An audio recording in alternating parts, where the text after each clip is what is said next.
Okay, good afternoon, class. Let's go ahead and get into our lecture for today. So, I'm going to be covering the quality enhancement program, the outline, at least the general expectations for it. So, please do just listen up to that. If at any point you have questions, of course, just send me messages so I can cover anything that's missing. I'm going to be as descriptive as possible to try and give you as much information as I can through the process. So, again, the QEP assignment details have already been posted. You can review them. But what it basically suggests is that our request is that you visit a location, right? Or you research a location if you're unable to visit them physically. However, the expectation is that you, if you're capable and or willing to spend the money, because some of these locations that we covered during my last slideshow do cost a little bit of money to visit. If you have the means to, then you can feel free to. Now, if you can't for whatever reasons, um, then just let me know so that way we can work on a historical event that you can choose in place of, and the alternatives for the sources for those, right? But for now, this is the assumption that everybody has the ability to go to at least some place, whether it's a local El Paso restaurant, a local uh, outdoor activity such as a hiking trail, or um, maybe even one of the statues that you can find throughout the El Paso area. Um, and then, or of course, if you have the means and ability to go to Juarez, then you can choose any location there um, that is regional or local to the Juarez area, as well as Las Cruces or that southeast New Mexico area. I would say that the the caverns um, in Carlsbad are a little too far, so I wouldn't suggest using those. And it's a heck of a hike if anybody has not gone through there first. But what it should be is one of your first experiences with this place, right? So you should go for the first time. Don't select a place that you've been to many times before. That sort of defeats the purpose. It's about getting you to discover what else is out there in your local area. Um, okay. So, of course, I want to recover some of the APA format expectations. You should have an essay that is going to have um, a running head for the first page on the cover page, right? You'll have where it says running head followed by the title with appropriate capitalization of nouns and verbs. Articles and prepositions do not need to be capitalized, so those would stay lowercase. However, in the header on the same line where you have your title and running head, you're going to have the page number, but while the running head and the title are going to be on your left hand margin, the page number should be pushed over to your right hand margin. And of course, you can do that just by hitting tab once or twice, depending on the length of your title. And so, additionally, for the paper as a whole, make sure your margins are uniform 1 inch all the way around. I've been noticing that some people's margins are a little too far open on the left, meaning that they've set their margins to 1.5 inch on the left. It should be 1 inch all the way around. You will lose points if the margins are different or not uniform. Okay, and so once we have this header and heading information, as you can see here, then we get to the main information of the cover page. And so in this main information, you will have your title, which should be in bold and capitalized properly, right? All nouns and verbs. Anything like articles, prepositions, they should be lowercase. Then after that, you're going to want to hit enter twice, so that way you can have your author's name just a little bit more spaced down than the rest. In here, you'll have the author's name, which is you, the student's name. Then you'll have the college information, right, which is Department of Communication, El Paso Community College. Underneath that, you'll have the course information, which is English 1301, Composition 1.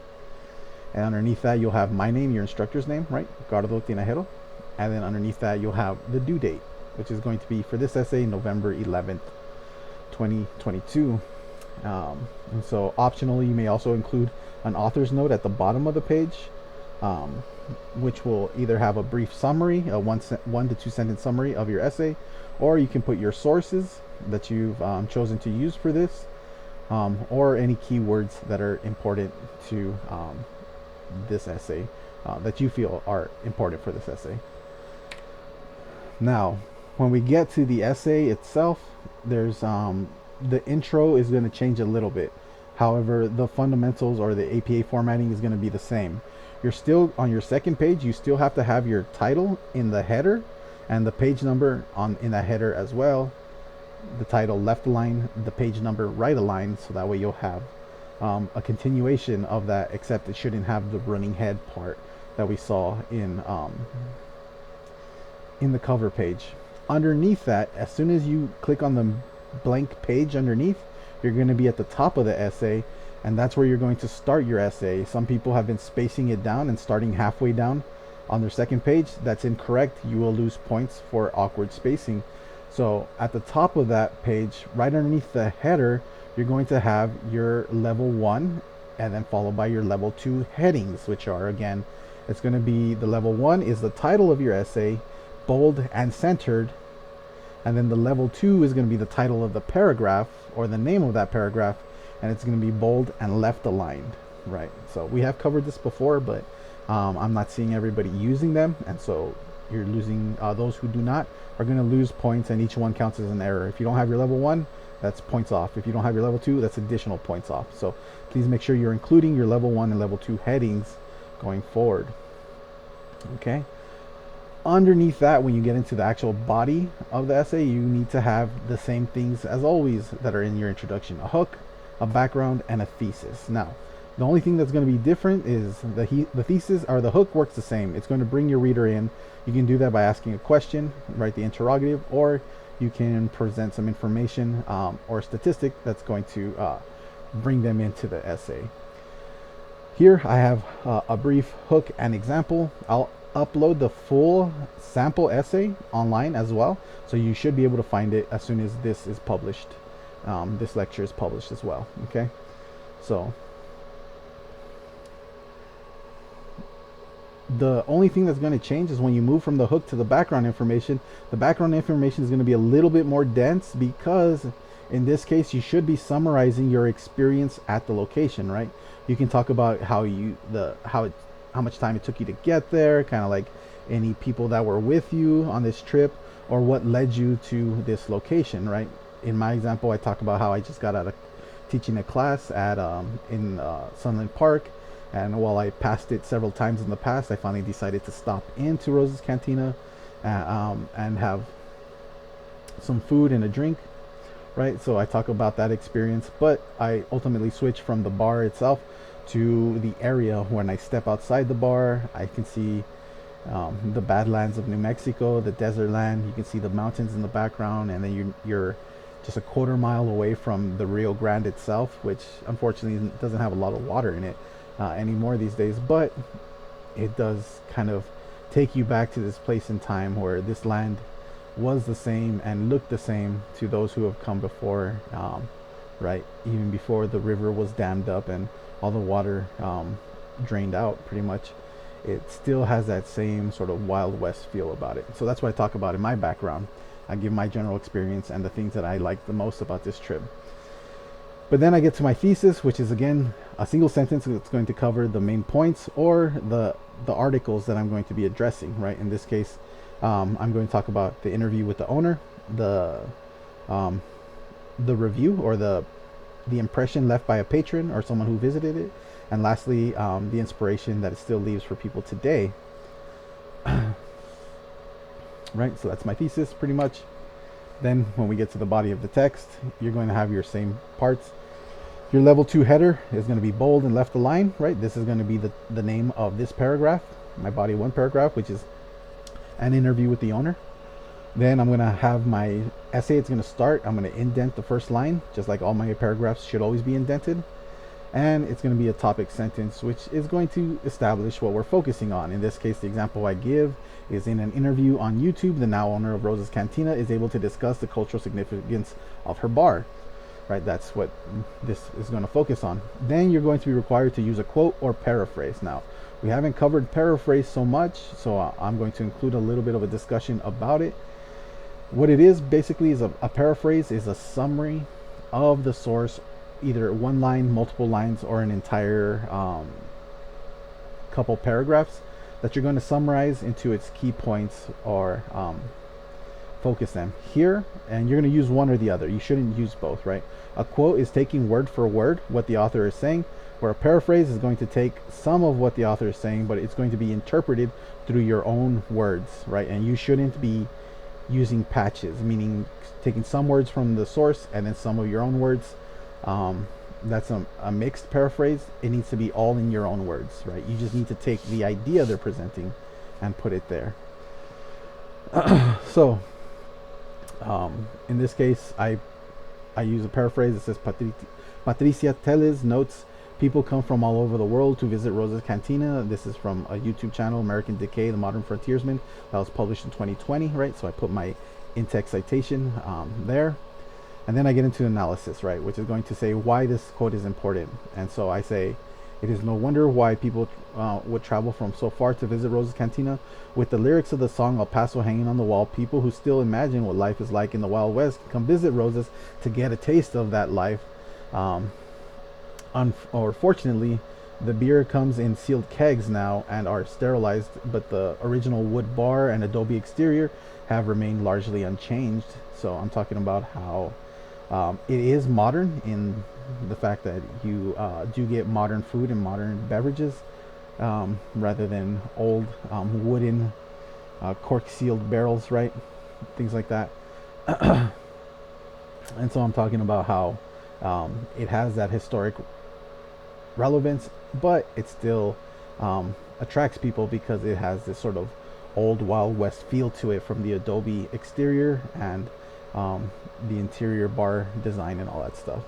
Okay, and so a transition always does the same thing, connects you from topic 1 to your topic 2, and in this case the example is, from the owner to average visitor, people seem to have a lot, or seem to have a love for the history around Rosa's Cantina.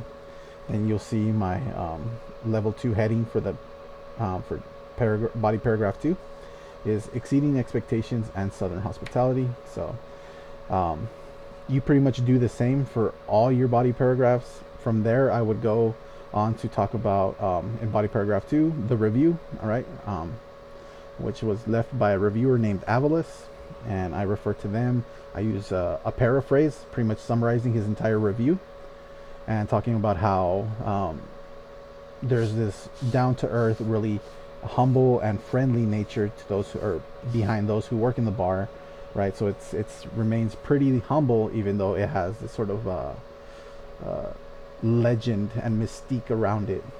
After that, my third body paragraph, I would talk about an article from the Huffington Post that talks about how one of the appeals of Rosa's Cantina is the fact that it is really humble or low-key, where most people associate it with the music and the lifestyle of rock and roll. As a matter of fact, even Metallica played a song, El Paso, when they were in El Paso, and that's a reference to the cantina. Well, as the legend goes, it's a reference to the cantina.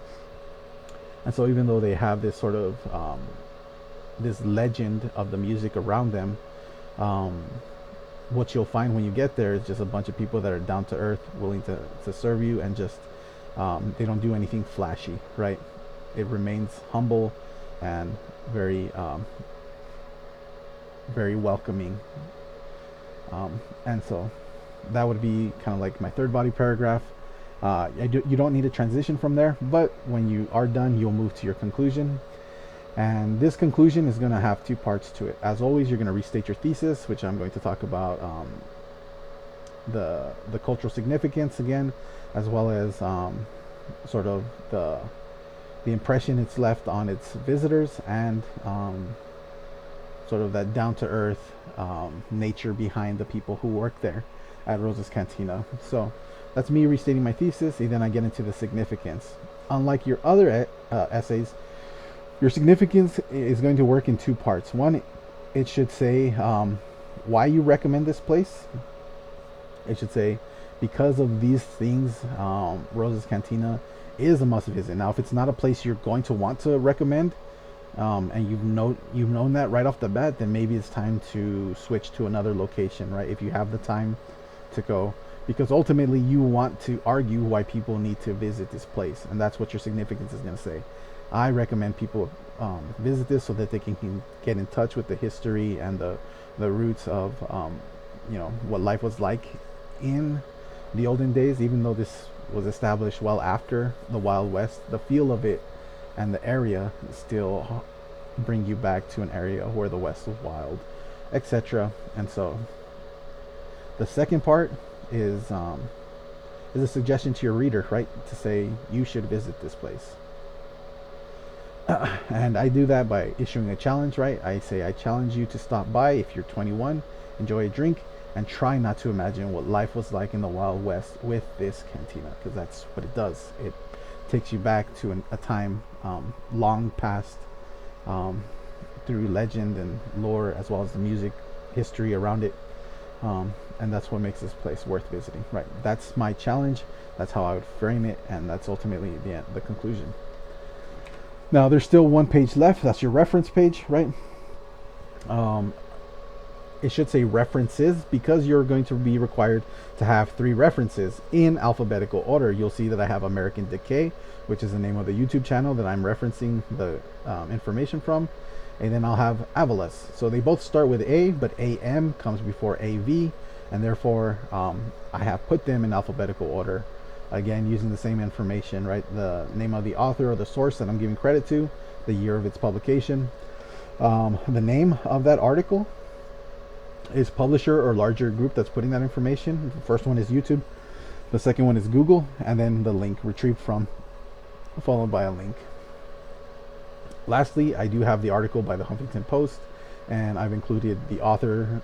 There's 2 of them: author's last name, first initial, and author's last name, first initial, followed by the year of publication, the name of the article, which is Rosa's Cantina, one of the most famous bars in the world, though you wouldn't know it, period, and then the name of the publisher, which is Huffington Post, followed by the link retrieved from https blah blah blah, right? So you need to have your references, and you need to have 3 sources, because that's how your body of your paragraphs are going to be shaped around, right? Each one should be addressing a different source. My body paragraph 1 addresses the primary source, or the information that comes through that YouTube channel, because they interview the owner. So that makes it information that's coming directly from the owner. It makes it a first-hand account, right? Or in this case, we would call it a primary source. Second, we have a reviewer, somebody who's visited there, right? That would make it more of a secondary source, and has left their general impressions on Google. That's a review that you can find on Google, Yelp, even some places like what are they called? Not Travelocity, but those like where you get Airbnbs, right? Airbnb might have a review section for some of the things to do. And so if you find any source reviews there that you can use, feel free to use them. The things that you should be looking for, though, before deciding to use a review, is, do they provide specific details about their account there, right? In other words, do they address anything specifically, like the food, the beer, the people that they're around, and what do they say, or what are their impressions that that you can focus on to talk about what makes it worth visiting. Now, sometimes there might be a criticism in those reviews. Feel free to use them, but also you're not going to want to focus on them. You're going to want to say, well, this person said the food was terrible, the experience was great, and that's what this place is better known for, is the experience, not the food. And so, while I would say that the food is good, it's not going to be better than what you're going to get at a fine dining restaurant, right? However, the experience you do get is one of a kind, something like that, right? So if they do criticize something, you're going to want to dismiss it or provide a counterpoint to it. However, if they're just talking about something that they really enjoyed about their experience, and they're being specific, giving specific detail, then you can use it, and you can talk about why that detail is significant to the experience you had at Rosa's Cantina, etc. Finally, for your third body paragraph, you're going to want to focus on what a news article is saying. Try to stick to local news articles, as I mentioned, El Paso Times, El Diario, anything from the local colleges, the Prospector, Tejano Tribune, or even any Las Cruces publications. You can feel free to use them. However, in this case, I couldn't really find one that was talking about the bar as a whole. Instead, they were talking about a parking lot that needed to be built around Rosa's Cantina and things like that, which I didn't find was important. So then I opened it up to a national publication like the Huffington Post, and so that's perfectly fine. But try to stick to local publications where you're able to. All right, so this is just a brief outline for the expectations of the essay as a whole. On Thursday, I'm going to upload an assignment, right? It's going to be what's called an annotated bibliography for your references. And so you're going to have your references ready to go. Well, I'm going to upload the assignment, but I'll give you over the weekend to complete it. So you're going to have your references just about ready to go. But unlike your reference page, where you just go from one article to the other, underneath or after that retrieved from link, you're going to have to summarize that article, right? So that means you're going to have to take the information from that source and you're going to have to summarize it to its main points. What is it trying to say? What are any particular area of interest that you found and that is beneficial for your paper, right? That's what you're going to put, just a few lines summarizing and talking about what's important about that source. And the same for the review. Summarize the review, focus on what specific information is important to your paper, and do that in a couple of lines. And then the same for the last one, but we'll give you that information and I'll show you a sample of it come Thursday. For now, this is just a general overview of the QEP paper, and I'm going to provide a sample of what it looks like. So again, by this weekend, you should be able to complete your annotated bibliography, and you should have visited your location by Monday, so that way, or by Tuesday, and so that way we can go ahead and make sure we're moving forward with the essay. Don't wait until it's too late to try and visit your location, find out you didn't like it, and then decide, oh, I need to do something else. Okay, so give yourself plenty of time. I expect you to make the time to visit this location either this weekend or early next week by Tuesday at the latest. Okay, all right, class, thank you so much and have a great day.